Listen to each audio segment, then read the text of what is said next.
श्रीमती नीनू लोकेंद्र, सिद्धि Jain, Murar Gwalior, Shrimati Trishala Jain, doctor Monika, doctor Neeraj Jain, Nikhil Sejal, Paschim Vihar Delhi, Shrimati Santosh Jain, Shri Vishal Chand Jain, Shrimati Poonam Jain, CMA Pankaj Jain, Amit Jain, राशि जैन, उन्नति Jain, sector 37 Noida, Parasmal, Indira देवी, संजय, विनीता, अजय, नीतू बाकलीवाल, सूरत, Shri Vinod Jain millennium, Shrimati Nita Jain, समस्त गुरु भक्त परिवार फिरोजाबाद। स्नेही सत श्रद्धालु यहाँ पर उपस्थित आप सभी भव्यवर पुंडरीक पुण्यात्मा महानुभाव, आचार्य भगवान योगींद्र देव द्वारा विरचित ज्ञानांकुश ग्रंथ की वाचना के अंतर्गत ध्यान के संबंध में जो विचार विमर्श चल रहा था, श्लोक नंबर 32 में वो देख रहे थे। इसमें आचार्य महोदय ने बताया,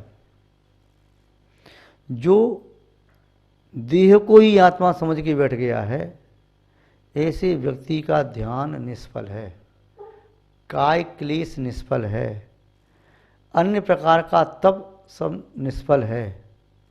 ऐसा व्यक्ति जिसने अभी आत्मा और अनात्मा का भेद ही नहीं किया, वह ध्यान कैसे कर सकता है? ध्यान करने के लिए आवश्यक है पहले ये तो जान ले कि मेरी आत्मा में परमात्मा बनने की शक्ति है, मेरी आत्मा क्या है, शरीर क्या है। जब तक शरीर और आत्मा का भेद विज्ञान नहीं समझा, इस देहात जीवम पृथकम कृत्वा, जब पहले उसे देह से जीव को पृथक करके वह पुनः विचंतित तद विचक्षणा, तब ही विचक्षण बुद्धि वाला, विशेष बुद्धि वाला वह चिंतित चिंतन करना चाहिए उसे। यदि वह देह से अपनी आत्मा को पृथक नहीं जान पा रहा है, तब उसका चिंतन व्यर्थ है। कैसा है? भूसे को कूटने के समान। जो धान का छिलका है, चावल अलग निकाल लिए, ऐसे धान के छिलकों को कूटने से कहीं किसी को धान की प्राप्ति, चावल की प्राप्ति होती है क्या? नहीं होती। या जिसने बाजरा की बाल में से बाजरा निकाल लिया, या गेहूं की बाल में से गेहूं निकाल लिए, सरसों की बाल में से सरसों निकाल ली, इसकी फली में से, या कोई निकाल लिया, भूसा भूसा रह गया, उसको कितनी बार भी कूटो, 100 बार भी कूटो, तो क्या उसमें धान आ जाएगा? क्या नहीं आएगा। जिस तिल में से पूरा तिल निकाल लिया, अब नहीं बचा, अब तिल को पिलने से क्या, वो बालू को पिलने से क्या? ऐसी आचार्य महोदय कह रहे हैं कि सबसे पहले आत्मा अनात्मा का भेद विज्ञान होना परम आवश्यक है। वही आत्मा अलग है, अनात्मा अलग है, इसे नहीं जानोगे तो जितना भी श्रम करो क्या फर्क पड़ रहा है? जब तक आपको यही नहीं मालूम हमें जाना कहाँ है, गाड़ी कितनी भी चलाते जाओ, कहाँ जाओगे गाड़ी चला करके? कहाँ पहुँचोगे? तो पहले पूछ लो, भैया हमें कहाँ जाना है, वहाँ का रास्ता कौन सा है? रास्ता पूछा नहीं, कहाँ जाना है, गाड़ी चली जा रही है। ऐसे ही जब तक हमें ये नहीं मालूम कि हमारी आत्मा क्या है, तो उस आत्मा को परमात्मा कैसे बना पाएंगे? पहले एक जौहरी खदान में से निकले हुए हीरे को प्राप्त करता है, उसे धुलवा के पहले साफ करता है, कालमा को दूर करे, गंदगी को दूर करे, जो पत्थर आदि मिट्टी चुकी दूर करे, उसके बाद उसे साफ करके फिर उसकी घिसाई होती है, उसमें 52 कट लगते हैं, उसके बाद उसमें चमक आती है, उसके बाद पुनः उसकी घिसाई होती है और चमकाता चले जा रही है। जिसे यही नहीं मालूम कि कांच का टुकड़ा है कि हीरा है, जिसे यही नहीं मालूम कि ये ग्राह्य है कि त्याज्य है, तो किसे ग्रहण करेगा, किसे छोड़ेगा? जिस महिला को ये ज्ञान है कि इसे चावल में से मुझे कंकड़ निकाल करके अलग फेंकना है, चावल रखना है, वो तो महिला बीन लेगी चावलों को। तो उसे यही नहीं मालूम चावल किसे कहते, कंकड़ किसे कहते, दोनों सफेद दिखाई दे रही हैं, तो क्या बीनेगी, क्या फेंकेगी? तो ये पहले परम ज्ञान होना जरूरी है कि आत्मा चैतन्यमय है और शरीर पौद्गलिक है। शरीर तो स्पर्श, रस, गंध, वर्ण आदि से युक्त है और आत्मा वह चैतन्य स्वभावी है, वह ज्ञान चेतना दर्शन चेतना से युक्त है, उसे रहित नहीं है। आचरण बोधे 33वें श्लोक में क्या कह रही हैं, उसी बात को कहना चाह रहे हैं कि इन कर्मों से रहित आत्मा की सत्ता स्वीकार करो और फिर उस आत्मा में परमात्मा बनने के बाधक जो कारण हैं, परमात्मा नहीं बन पा रही है, फिर उन बाधक कारणों को समझो, फिर उन्हें दूर करो, तभी आत्मा को परमात्मा बना पाओगे। तो पहले जानना जरूरी है। तो जो अज्ञानी व्यक्ति हैं, बहिरात्मा है, वे आत्मा की सेवा छोड़ करके शरीर की सेवा में लग गए और शरीर के सुख में लग गई। मेरे शरीर को सुख कैसे मिले, मेरे शरीर को सुख मिलना चाहिए और आत्मा के सुख की बात भूल गए। मुझे तो ये चीज़ अच्छी नहीं लगती खाने में, मुझे तो ये चीज़ खाने का मन कर रहा है, मुझे तो शरीर को सुख देना है, ठंडी सहन नहीं होती, मुझे गर्मी सहन नहीं होती, चलने में थक जाता हूँ, मैं त्याग नहीं कर सकता, मैं संयम का पालन नहीं कर सकता, मैं ध्यान नहीं कर सकता, बैठ नहीं सकता, आसन नहीं लगा सकता। क्यों? शरीर को कष्ट होता है। सुख मिले या ना मिले, पर शरीर को कष्ट न हो।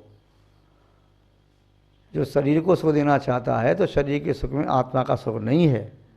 आत्मा का सुख जब प्राप्त होता है तो शरीर की उपेक्षा हो जाती है, तो शरीर को सुख देने का भाव भी नष्ट हो जाता है।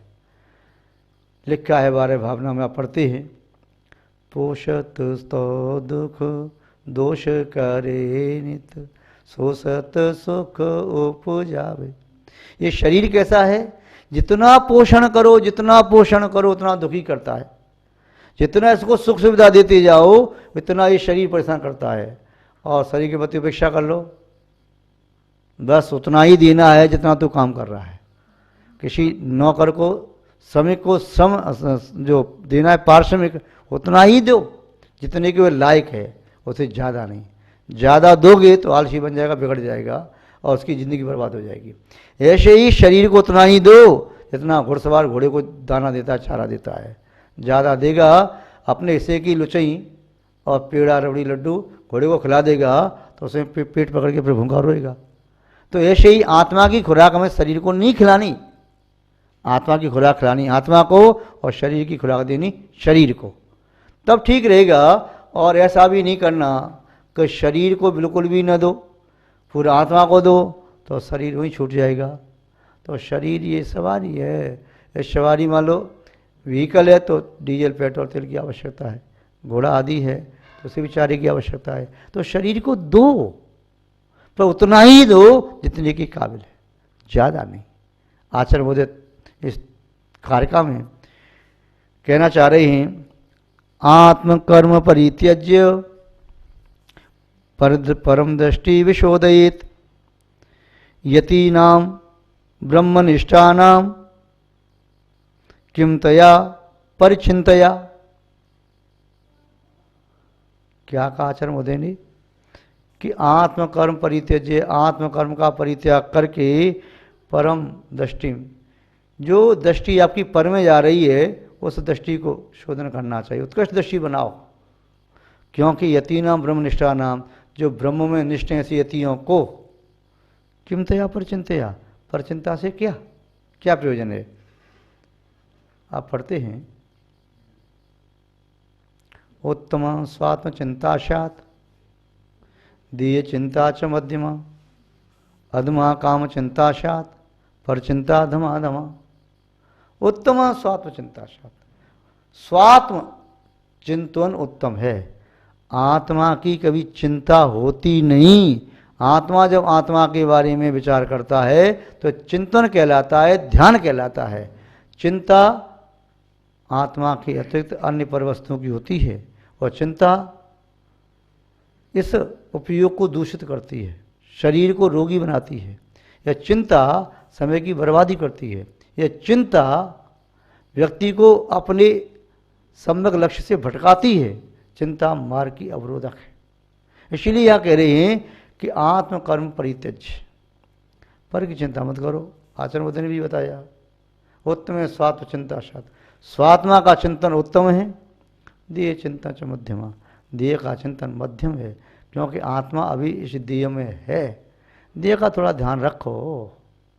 जितना ध्यान मकान का रखा जाता है, मकान तोड़ दोगे तो स्वच्छ रह नहीं पाओगे, और मकान की सेवा में लग जाओगे, जो स्वयं के खाने की व्यवस्था थी उसे बेच करके मकान में लगा दोगे, तो फिर मकान तो बना रहेगा, पर बिना भोजन की आत्मा इस शरीर को छोड़ के कुछ कर जाएगी। तो उसका भी ध्यान रखना। ऐसा पूरा शरीर का ध्यान नहीं, आत्मा का ध्यान रखो। और पूरा आत्मा का नहीं, थोड़ा शरीर का किंचित ध्यान रखो। तो शरीर का ध्यान किंचित रखना उचित है, पूर्ण शरीर पर ध्यान रखना उचित नहीं।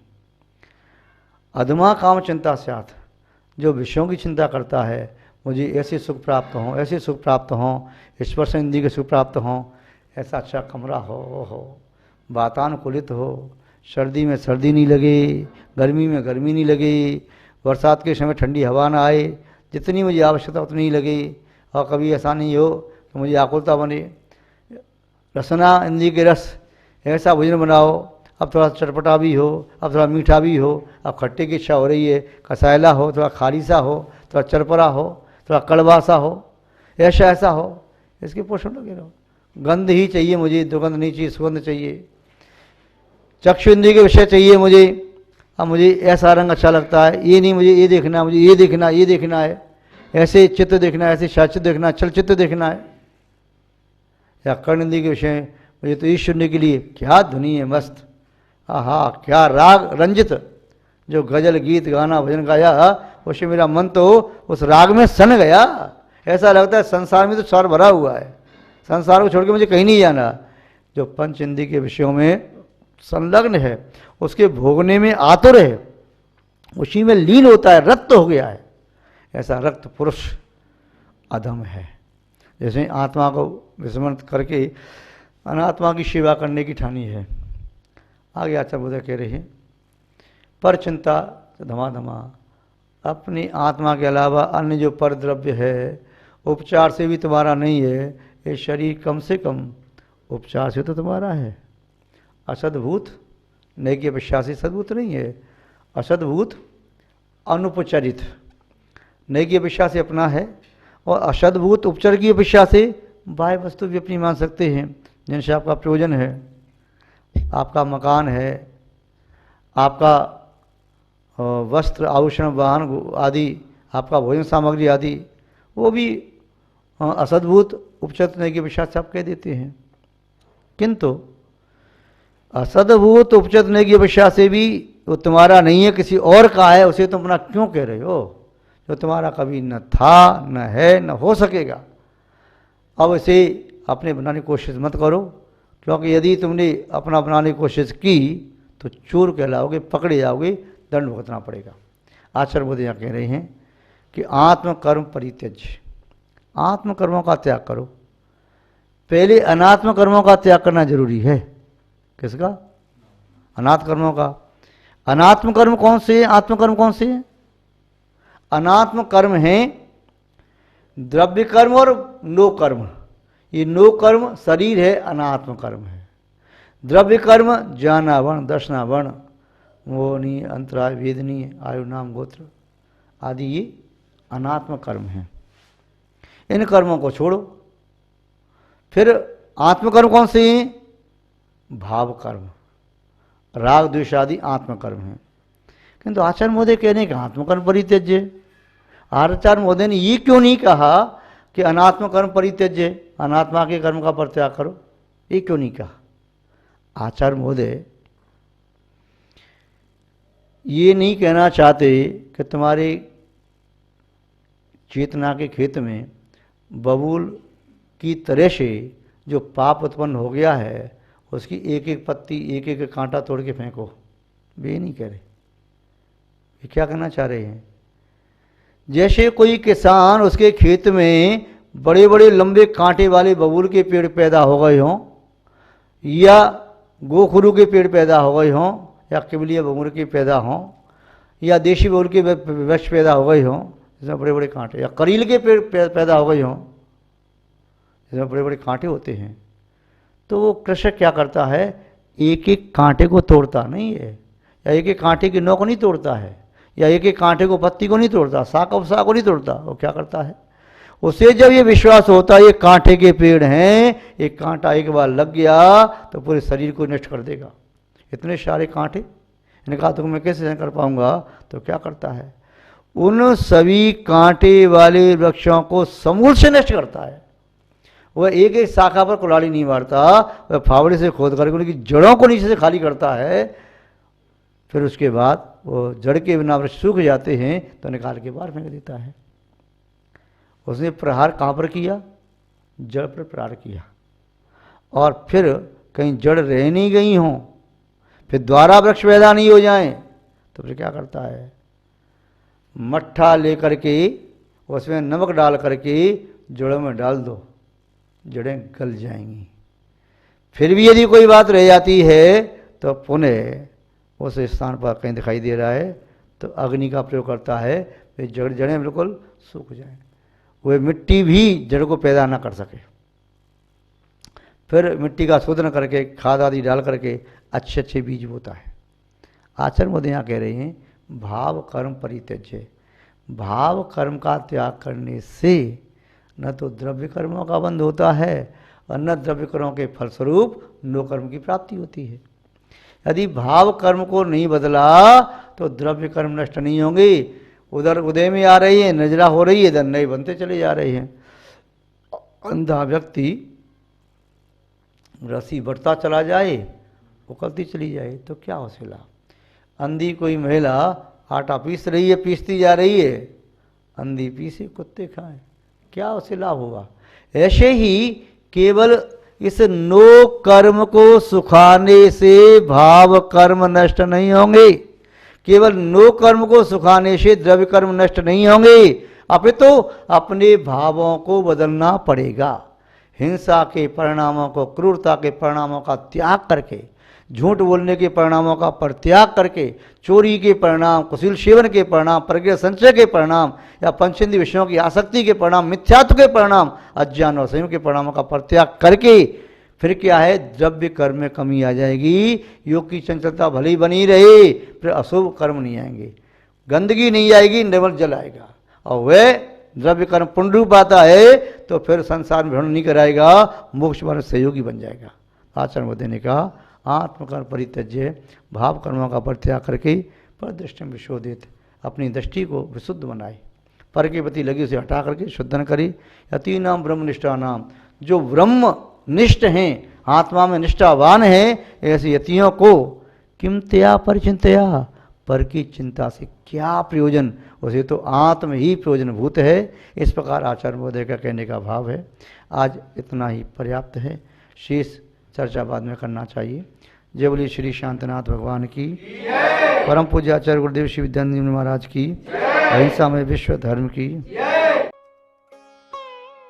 श्रीमती नीनू लोकेंद्र सिद्धि Jain Murar Gwalior, Shrimati Trishala Jain, doctor Monika, doctor Neeraj Jain, Nikhil Sejal Paschim Vihar Delhi, Shrimati Santosh Jain, Shri Vishal Chand Jain, Shrimati Poonam Jain, CMA Pankaj Jain, Amit Jain, राशि जैन, उन्नति जैन, सेक्टर 37 नोएडा, पारसमल, इंदिरा देवी, संजय, विनीता, अजय, नीतू बाकलीवाल सूरत, श्री विनोद जैन मिलेनियम, श्रीमती नीता जैन, समस्त गुरु भक्त परिवार फिरोजाबाद।